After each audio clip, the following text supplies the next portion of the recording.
Good. What's good? Welcome to another episode of the Man Cave podcast, and I'm your host S. Scott, and I thank you for tuning in. On this episode, we're going to be doing a little recap. We're talking about the New York Knicks season so far. Also, we're going to talk about the devastating injury to Daniel Jones of the Giants and how our season is just turning went from bad to worse. But if this is your first time turning to this channel, please hit that like and subscribe button and also share it. And also, like I said, let's get this subscription up. If you like the content, just saying comment on the comment below. Also, leave a like and share and things like that. But also, with no further ado, let's go to the intro and let's get this thing started. Who's got the rocket launcher? I say we blow it up. Now fire that thing.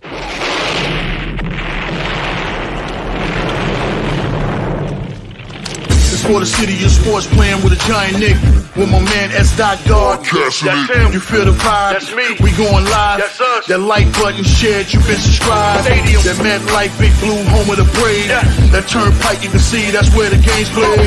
NFL one day, then it's the NBA. Madison Square Garden, that's where the Knicks play. This that NY Logan, no, it don't get broken. Legalized mean this shit smoking. I'm on topic, dropping another episode. The game winner, trade, maybe a field goal. Everybody right now doing the wave. You tune in, the show called The Man-Cave. I see the chat, they always doing their thing. Big views, 85-inch screen. The game's on, you rush and bleed. Remain calm, you on the road and chill. Do the watch along, the show's on. The host, you know it's S-God. It's no telling the panel filled with guest stars. You're now rocking with the voice, you know what it is. It's your boy J Boogie. You're now rocking with my man S-God. I support him to the fullest, you heard? My man Mike Blaze. This is Alter Productions. What that mean, we about to alter everything that's playing. Tune in. My man S.G.O.D. Support the show. Subscribe, share it. Most importantly, hit that like button. Yeah, let's get it, fam. Yeah, welcome Big Blue Nation, welcome Knicks Nation. Like I said, in this episode, we're going to talk about the Knicks and also about the Giants. But, first let's dive into the Giants. Like I said, man, this is just a recap from like the week before and stuff like that. It's like just when you think the season was have a chance to turn around, you know what I'm saying? We was getting to, so I would say like the part of our schedule where I think was like some winnable games and stuff like that to hopefully we could turn it around. And then all of a sudden, like first quarter injury, Daniel Jones in the first quarter had a devastating knee injury. I was watching the game, when I saw it, I kind of, off the rip, I already knew what it was, just the way, like I said, it happened. Like he just backed up, dropped back to pass the ball and his knee just buckled with no contact, nobody around him. And, when you see something like that, you already know what it is, man. It's a serious knee injury. Even though he was able to walk off the field under his own, without no help. But still, I know some people are thinking like, he probably avoided the worst because he was able to get up and walk off. But sometimes with an ACL tear, you can still walk off, and, it's still a serious injury, even though people might not think it is, but it is, and like I said, he went into the tent, he went into the locker room. But like I said, looking back at the play when I was watching it live, and I was just like, oh man, that don't look good. That don't look good. I was like, man, this one he was coming back, man. It's like, he missed the last 3 games with a neck injury and stuff like that. So, we was happy he was coming back. Giants fans was happy he's coming back, so that way we see what we can do. Because with Daniel Jones, Andrew Thomas is also back. John Michael Schmitz came back the game earlier. Evan Neal returned. So, we just thought like, hey, this is a perfect game, to see what would happen. And like I said, we didn't even get out of the first quarter. And already, like I said, one bad injury, and that was it. So from here on out, man, the season took a grim turn. So, Giants fan, like I said, the only thing we're going to do, we're going to soldier on and see what happens. You know what I'm saying? This is the time where you get to find out what your team is really about, what they made of and things like that. So we'll see what the other guys do. But like I said, that was a huge blow, a very huge blow to the Giants. You know what I'm saying? Like most people already written right in the season. I'm saying the season basically is over, with the injury to Daniel Jones. I hope that's not the case, but as always, you just never know, man. But like I said, because we're down to now Tyrod Taylor, our backup quarterback, he's out also. He's on IR already with a rib injury. So he's going to miss at least next 3 games and possibly more. So now we're down to our third string backup quarterback, Tommy DeVito. And then we also saw Matt Barkley, put him on the practice squad. So hopefully we'll see what happens, man. But like I said, at this point, it doesn't look good. As far as Daniel Jones, I heard for Daniel Jones because, what I'm saying, like I said, he's been through a lot, what I'm saying? And I know this season hasn't gone the way that we thought it was going to go. Everybody been criticizing because of his contract, the contract that he got and say he wasn't worth it. Yeah, and like I said, he was trying to prove people wrong and things like that. And like I said, we came to the season with very high hopes and things like that. Everything was looking good on paper. We had a great draft. We had a great free agency. We made trades. We put more talent on the team. So, we had high hopes. But, things didn't turn out that way. And sometimes it's not a bad thing, what I'm saying? Sometimes, that's why you play the games, to find out what your weaknesses are, what you got to improve on. And we was able to do that. So going into this off season, we know what we got to improve on, and things like that. And, what we got to add to the team. So going to this off season is going to be, I think, at least about 21 free agents, going into the off season. So, that's money coming off the books, things like that. That's going to give us more room, like free agency, to add more players, upgrade the talent and things like that, and come back again next season, so all is not lost. It's like, but it also looks like we're headed for a top 5 pick in the draft. And I know what a top 5 pick is going to be, quarterback. And like I said, I'm a Daniel Jones supporter. I like Daniel Jones. I feel he's a good quarterback, but like I said, when you really look at it, though, it really looks like, this injury is going to be a couple of years because, even though you're going to have to rehab, you come back a year and you're still not the same player. So it's going to take at least another year for you to get your legs back under you. So that's basically about 2 years going right there. Plus you got a neck injury, 2 neck injuries now, and an ACL tear. So, like I said, I can see how the front office, they're going to go and go get their own guy because they did not pick Daniel Jones. So they have no ties to him, so with them, like I said, now, an injury like this is like this. This opens the door for the Giants to go out and get their own quarterback. And also the trade of Leonard Williams, that's also helped our draft capital because now we got a second round pick. So now we got 2 second round picks and a first round pick. So if they got to use those, ammunitions and assets to move up to get the quarterback that they want, that's fine. Me personally, if I'm at number 3, number 4, I would take Marvin Harrison Jr., the wide receiver out of Ohio State. He's a generational talent. He's a man-child, being almost in the mold of Calvin Johnson. Me personally, you can't pass up on that. You got to take that. You know what I'm saying? So you can get Marvin Harrison, second round. Who knows? Maybe one of the quarterbacks can fall back and, fall into the second round. It could be a Bo Nix. It could be a Michael Penix.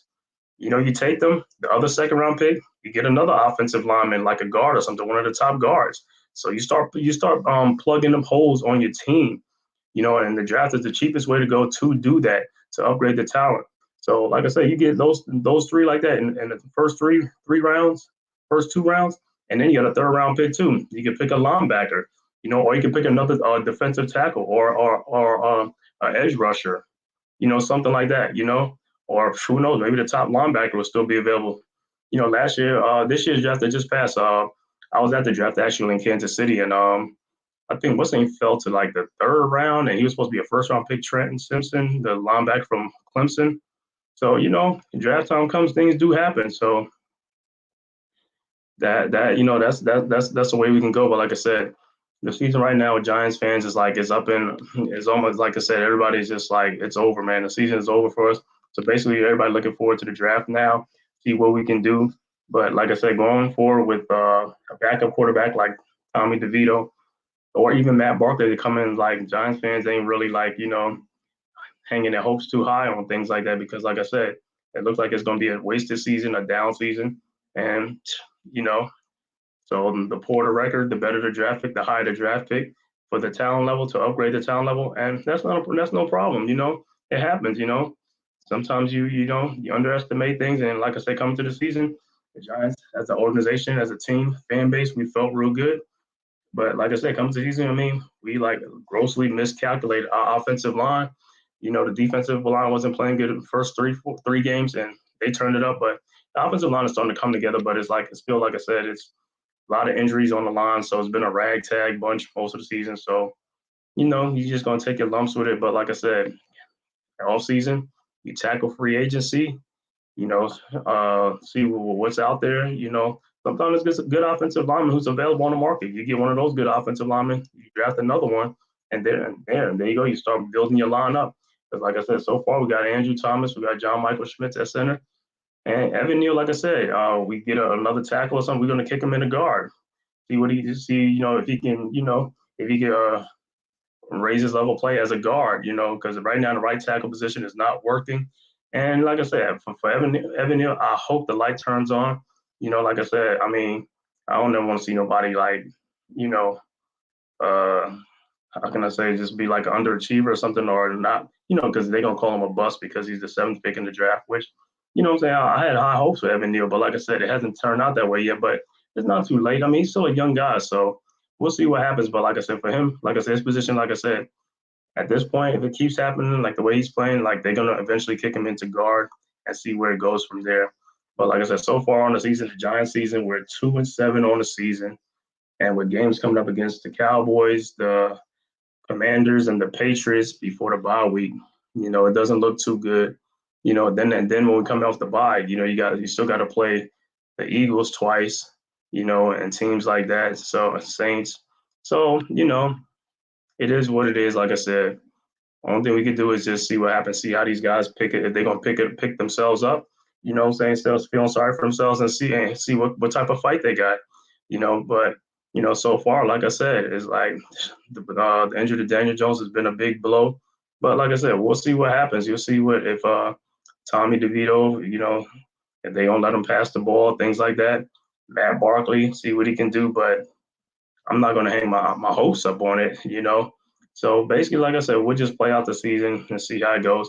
But in any what you call scenario, some people want to like fire Joe Shane and Brian Dable. It's not going to happen. These guys, this is only their second year on the job. You have to give them time to fix it.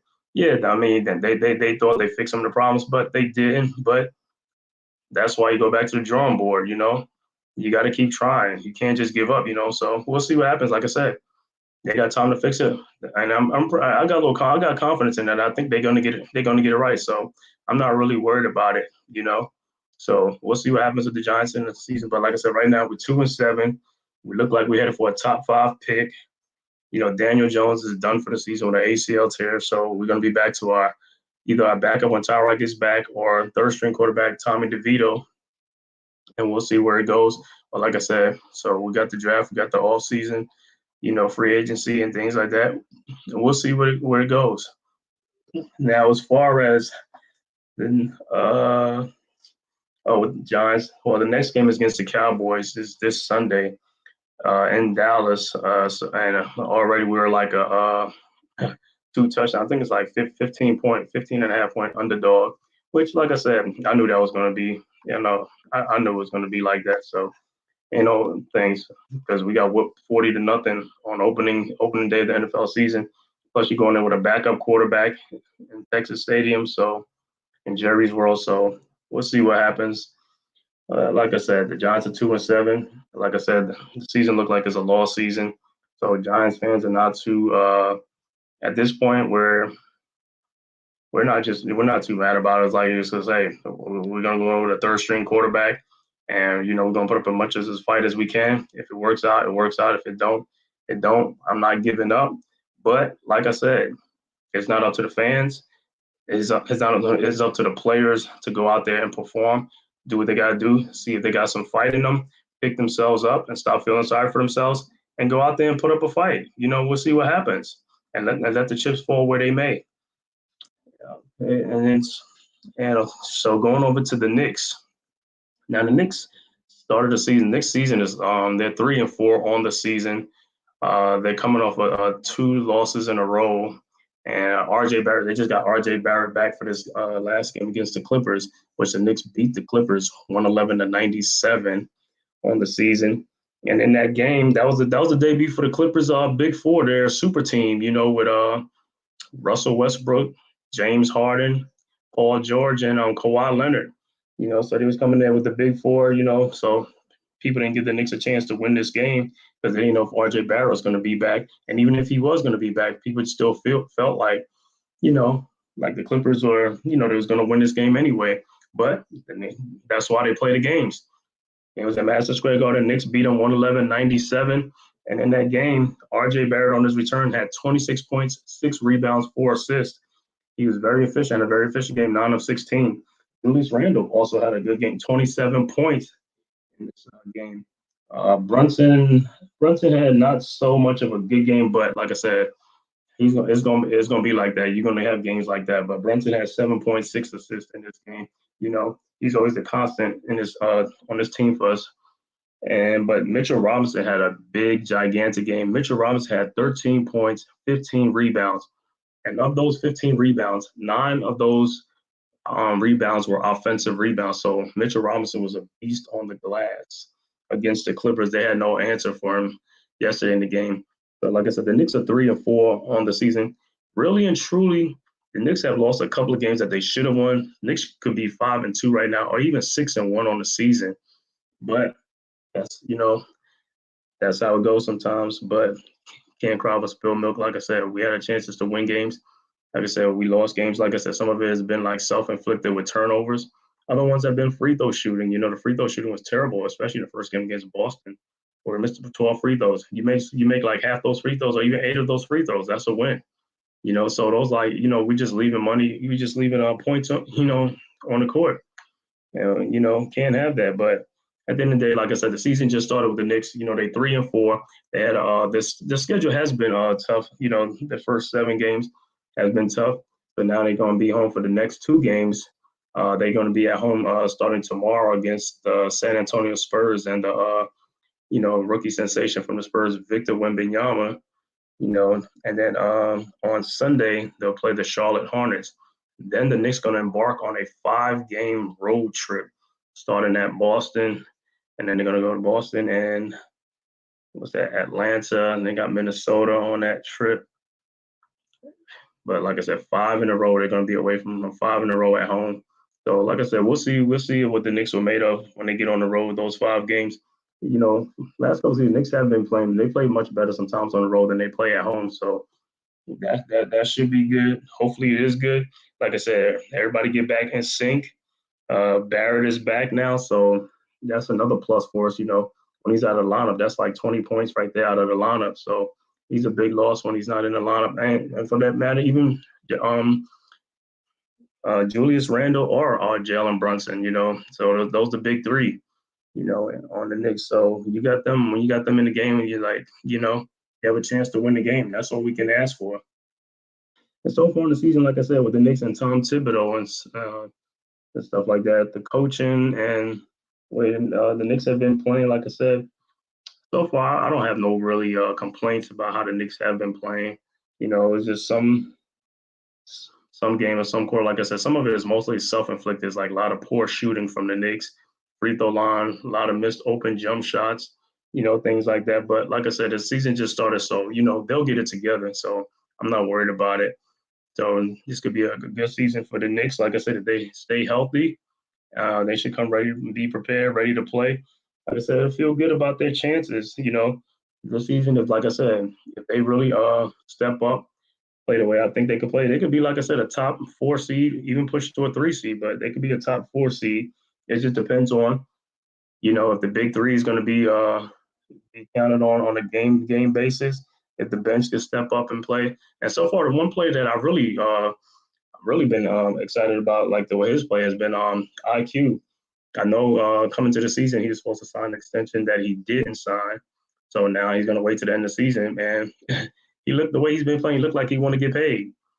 So keep it up from IQ. Like I said, he's hitting them jump shots is butter. He coming in the lane, hitting his floater, things like that. So, IQ's been good, man. So there's not too much I could complain about. Only thing of this season, what the Knicks look like, the Knicks look like they're more guard oriented this season, because they traded Obi Toppin, and then they got Dante DiVincenzo, and they re-signed Josh Hart. And a couple of times this season, I've seen the Knicks go into a center and 4 guards around them. and they're real small. So when they go real small, that means Josh Hart is playing like power forward at like 6'3" or 6'4", playing power forward is like, you know, and that's when some teams will punish us. They'll take advantage of the height advantage and things like that. We could get in foul trouble, get out rebounded, get in foul trouble because, like I said, you're undermanned, on the court.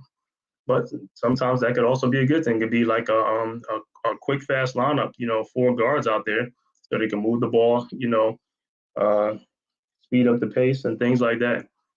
But like I said, so far Knicks are 3-4 in the season. Let me see the four losses has been to the Celtics, the Pelicans, um, Cavaliers, and also the Milwaukee Bucks. Cavaliers lost this second of a back-to-back. The Knicks won the first game, blowing out the Cavaliers in Cleveland. Then they come home to the Garden. I believe R.J. Barrett was out for that game. Knicks lost that game at home to Cleveland. Then they lost to the Milwaukee Bucks, and then they followed that up with the win against the Clippers in New York last night. So far it's been like an up and down season, but like I said, but the Knicks, like I said, season just started. Like I said, so far I have really no complaints about them. One thing, like I said, the bench should be our strength this year too. Like I said, we're kind of deep, but like I said, we're more guard oriented than forward or big man oriented. We got Hartenstein, Mitch, and Julius. And like I said, if Julius gets in foul trouble, then we're gonna have to go to a small lineup. And like I said, Josh Hart or even more R.J. Barrett might play at the 4, depending on who's in the game. And we got Jericho Sims on the bench, and I don't know if Tibbs is going to play him or not too much or something like that, but he may play. So all in all, like I said, it's just a recap. Like I said, Giants this season. Like I said, what can I say? Look like the season is going down in the twos at 2-7 right now. 8 more games left to go in the season. We've got a bye week coming up in I believe in about 3 weeks. We'll see where we're at. Like I said, we got the Cowboys right now, and then we got the Patriots and the Commanders, or the Commanders and the Patriots, and go into the bye week and see what we do. And on the Giants on the season, like I said, the Giants this season, some of the Giants' losses and things like that, I have to blame it on poor coaching too. The coaching has not been the same like last season. I mean, last season we was like, we was there. We made all the right calls. We made all the right plays. But this season, yeah, there's some plays that have been questioned. You question some of the play calling. You question some of the decision making and mistakes that's being made on the field and things like that. And you're just like, how can we go from a team that didn't make too many mistakes to making a lot of mistakes this season? So some of it is on the players, but a lot of it's on the coaching too. Like, so everybody got to get better. Like I said, the coaching has to get better. The players got to get better. But like I said, the way the season is going, it looks like it's going to be a lost season. The only thing we can hope for is for these guys to wrap it up, come ready to play, on Sundays, and have pride. Giants, especially Giants pride, and we'll see what they're made of. Like I said, I'm not giving up on them, even though like the season may be in doubt. Only thing I want to see fighting these guys. I don't want to just see them just like, mail it in or quit. That's the worst thing to do, is to see somebody quit or a team quit or just mail it in, as fans, because you're invested in the team. You want to see you're watching their games on Sunday or whatever day, Monday night, whatever day they play. You want them to give effort, maximum effort. Like I said, it's one thing to lose, but it's another thing to take a loss with no effort, or you just quit. Like I said, I could take a loss if I felt like they left it all out there, they played their hearts out. Hey, I'm good with that. No problems. So, like I said, the thing with the Giants is, like I said, the season started out like high hopes and all stuff, and it just quickly dashed. And went from sugar to shit. And like I said, it just went from bad to worse and stuff like that. But it is what it is. We'll take our lumps. Like I said, we'll come back ready the next season. But like I said, the season ain't over yet. We'll see what these guys made of. And they may surprise us. They may shock us. I hope they do, But I'll be pulling for them. But like I said, as far as the Knicks are concerned, the season just started. So Knicks 3-4 right now. I'm not concerned. Like I said, it looked like they could win some of these games coming up. They could be some winnable games. Look like they come back here to Atlanta. I was at that game against the Hawks a week ago, a week and a half ago. So November 15th, I'll be back. I'll be back at State Farm Arena to cheer the Knicks on. You know, when they come back down to State Farm Arena, Atlanta South. You know what I'm saying? All the Knicks fans will be there cheering their team on. Like I said, it should be a good game. But like I said, these next 2 games, we got 2 games at home, and then we got 5 straight on the road. So that's 7 games right there. Like I said, can make or break. Like I said, those are games that some of them are winnable games. So I want to see the Knicks have, you know, learn from their mistakes. Like I said, if they could just limit their mistakes, limit the turnovers, make more shots. Like I said, the Knicks have got a lot of good wide open looks that they just haven't been able to make. Like I said, free throws have been a problem, but it looked like he's starting to cash in on it. RJ Barrett, like I said, he's looking real good on the free throw line. So it's not that I can't be too mad about that. But like I said, it is what it is. It's a 3-4 season.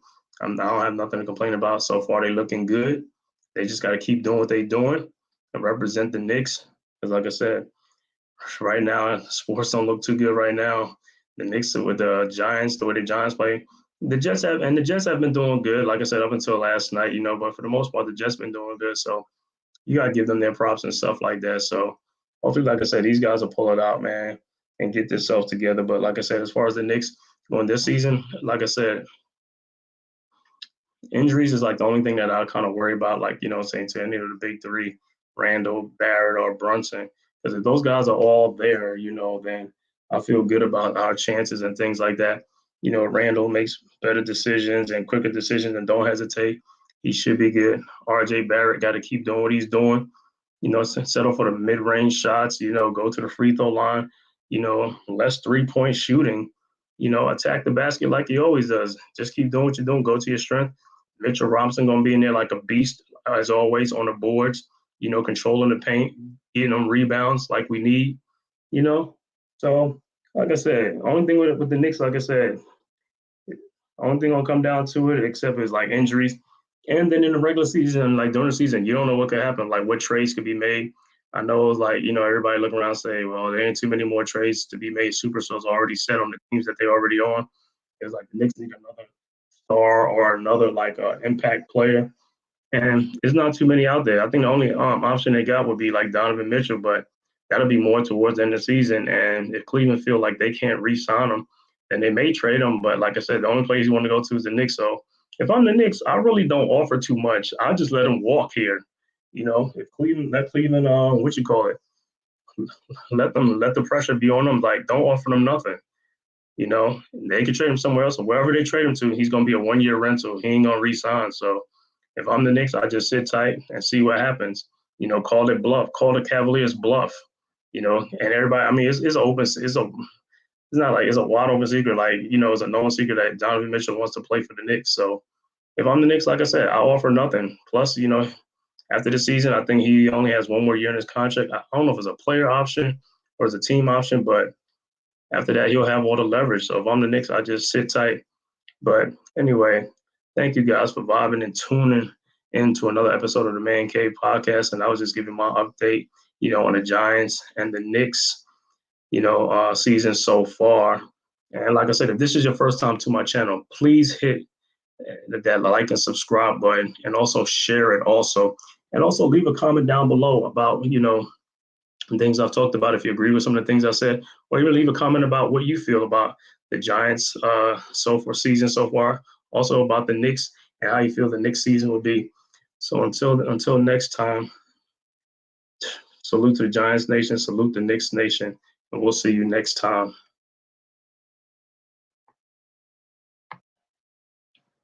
Who's got the rocket launcher? I say we blow it up. Now fire that thing.